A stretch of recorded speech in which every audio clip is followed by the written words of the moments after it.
and do you want to get a lawyer to settle this? Instead of just take it. Well, all they would have needed was some kind of proof that you were his next of kin. Right. I believe, and that would have been enough, because he had no wife or kids, so you were the next of kin. Right. Yeah. And it could have even been divided to my sister and myself. That would have been fine too. Yeah, they really don't. I don't think they have a legal right to keep that money. But you wonder what would have happened to it. It's been quite a few years now, so. Yeah, I know, 11 years. That would be an interest on that. Yeah. Yeah. Do you remember what bank it was? Yes, the Canada Trust. Do you have any documents that have your brother's name on it? Well, his ID.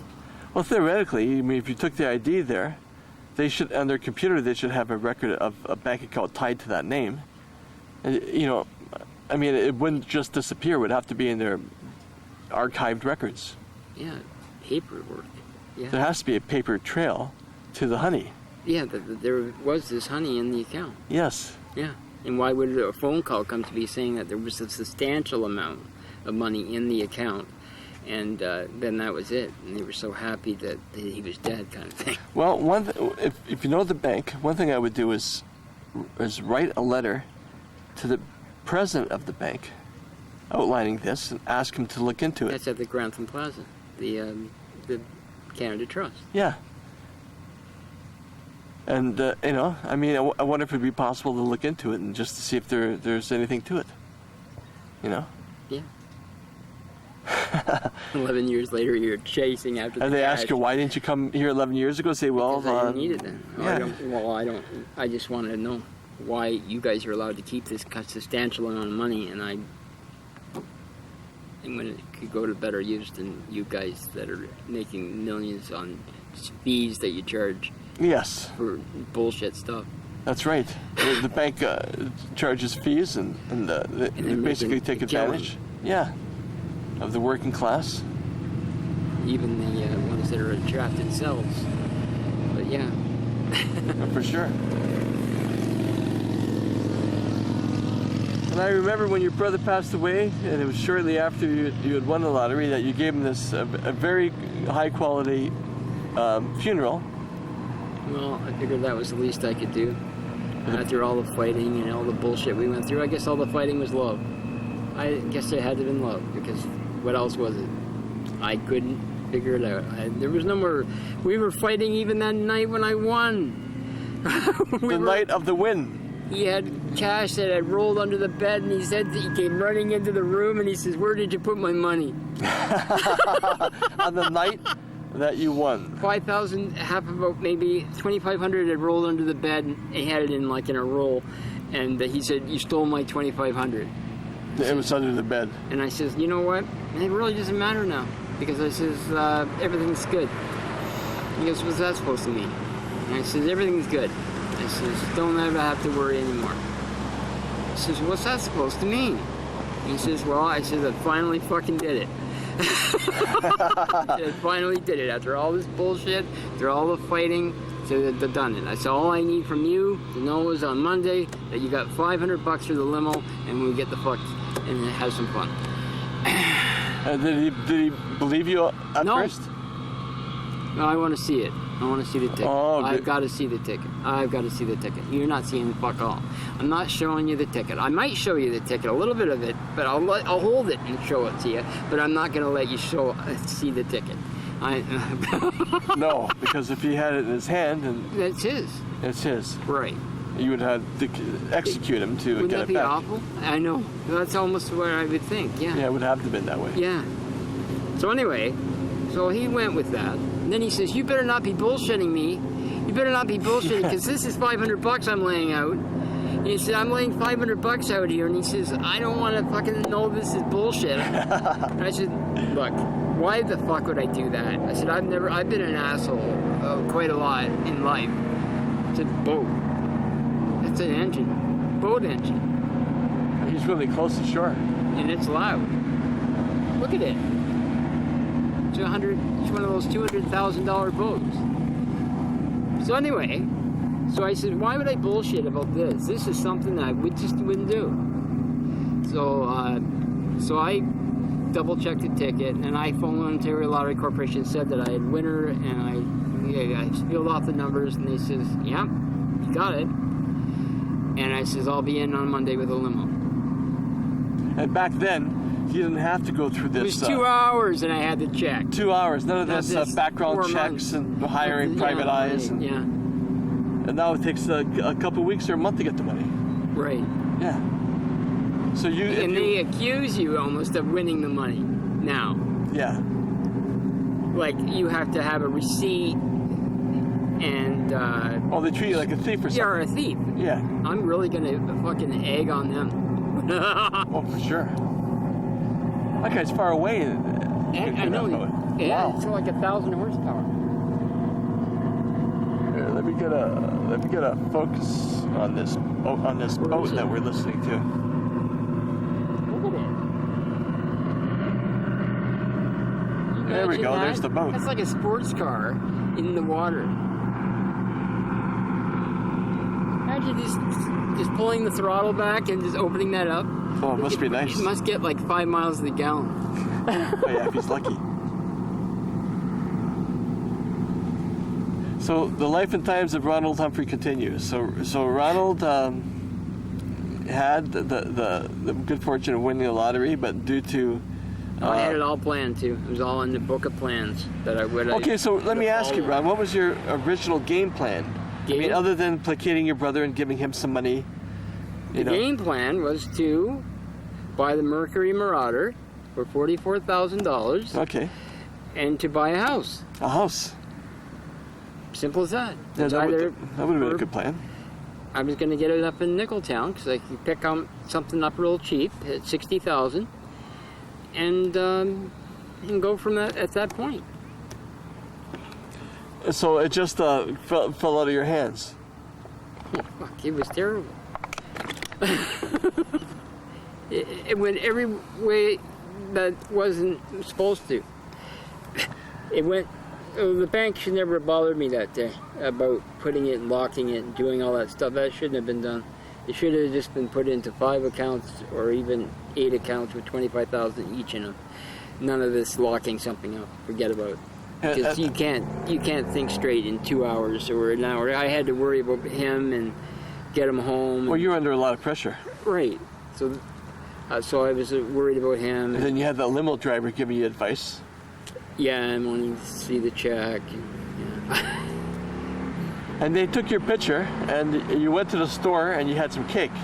Oh, that was a beautiful cake. I wish I could get one of those. They're beautiful. Was it like a white cake with No, it vanilla was icing? better than that. Yeah? It was white. It was vanilla, and it was nice, but it was this, It was moist, I It was bet, this thick, Yeah?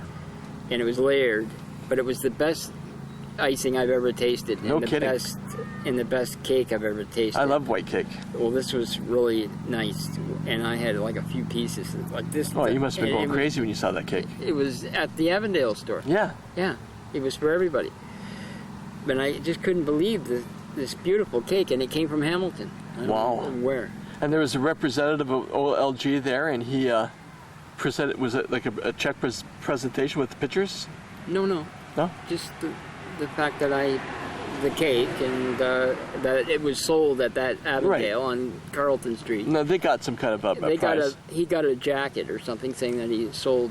Oh, well, so $250,000 he got a free winner. coat, so that's Yeah. good. That must be worth at least $20 or $30. And then they give him money too Yeah. for selling it. Yeah, they They get get a percentage. Yeah. Yeah. Probably like 1%. He probably got like $2,500 or something. Well, So yeah, better than nothing. and then I gave $1,000 to the one that sold me the ticket. Oh, the girl. Yeah. Oh, that was nice. There you go. See, Ron's got some class. Gave the girl $1,000, and was she appreciative of the Oh, God, $1,000? she was just couldn't believe it. She didn't like hold out her hand and say, "This is a little light." No, not at all. How about some more honey? Not at all. See? I had it in an envelope. I said, "Here." I said, "This is for you, and thanks for this." The winning was ticket. Totally random. This was a random. Oh, it was. I can't pick Encore. No, you're right. You can't pick Encore. It's 1 in a million. Do you get that? And now it's 110 1 in 10 million. million now.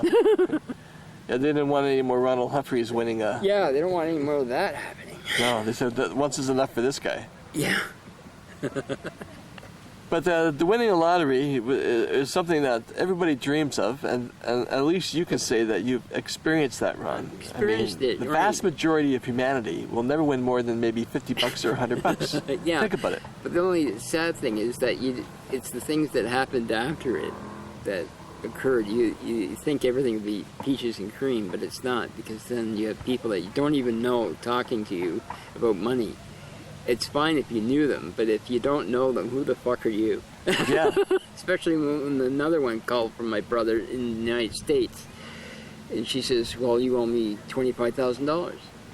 A woman, I don't think I heard this story. A woman from the United States called you Yes, I love and it. said that she knew your brother, Yes. and that you owe her $25,000. Yes, and right. Now this is when you still had Yes. some of the And money? she says, "No, this is when I first won." When you first won? And she says to me, and I says, "Why? How do you figure that?" And he goes, "Well, because your brother used to go with us all the time to the track, and we used to pick him up, and we used to give him rides and take him into the clubhouse." And I said, "That's nice. I'm glad you did that. It made him feel good." And but I said, "Where's this 25 grand come through?" And he goes, "Well, your brother promised that to us when he died." I says, "But the problem is, my brother didn't win the money. I did." That's right. And I says, whatever went on with you and him was fine then. But I said, now that he's gone, that's gone. Well, for sure. So I said, I guess you're shit out of luck. I don't even know you. I know your name is Nan, and I know you're from Buffalo. And I know you've got horses or something, so you must be fairly well off. You got your owners. Right. So you can't be like totally fuked up. No, that's a luxury winning a horse. Right. So I said, I guess you're shit out of luck, and have a nice life. And that was it? She didn't bother you anymore? No, I don't know. Well, she didn't have a leg to stand on. What was there to stand? Nothing. It was just my brother. You know, he had dreams. He probably was right in the glory of his life, because he's never had cash like that handed to him every day. I was going to give him every denomination in thousands up to 25,000. Wow. And I told him that the only problem with that theory was, and I liked doing it, and I didn't mind going to the bank and getting it, but I said the problem is I'm afraid of the people that are coming in the house, taking care of you, they're going to get ideas. And I said, you got to also mark. Yeah. And I says, you're going to have problems. I said, I'll bring some safes in, but still, I'm still worried because somebody in the building got killed, wasn't long ago, well, 2 or 3 months ago, that had 25 grand and was killed for it. Okay, now the thing I'm curious about, your brother was pretty sick by this point. He was in a wheelchair. No, No, he's not that. still walking. Okay, so he was actually able to take that money out of the building Yes. and do things with it. Yes, It wasn't he was just able like to go to a cab he didn't and just take stick it in a Mark drawer. with him. No. Okay. No. He just needed somebody with him to get around. Right. And he didn't trust Mark. No. So because they were having fights. It was like he was sleeping with the enemy. He had this guy that he didn't trust. It was an And enemy, he but figured this he better enemy put was it in the bank. attached Then to his... he didn't realize that by putting that kind of money in the bank, he actually screwed up his disability. Did he really? No, it would have, because you can't have any more than 5,000. Then it would take it away. Yeah, that's interesting, eh? I wasn't able to get that to him in time, because if he would have lived any longer, that's exactly what would have happened. They would have been. If the pension would have seen that he had that kind of money. Yeah, that kind of money, that would be it. It's done. Okay. So he would have been fucked up there. Not that it mattered any. I would still have taken care of him. I think a good plan at this point would be to contact that bank and just look into that bank account. That you're the next of kin, and you remember you were told it was a substantial amount, and you want to investigate it. What did the bank do with it? Like what's the law for an active account? If an account only has a couple of bucks, can you just close it down easily? But if it has many thousands of dollars, can the bank absorb that money and close the account? That's something that should be looked into. Yeah, you're the letter writer. Something to look into. Yeah. Okay, I'm going to end this interview right now with Mr. Humphrey. We've got some good anecdotes on here, and here we go. Thank you, Ron. Okay, you're welcome.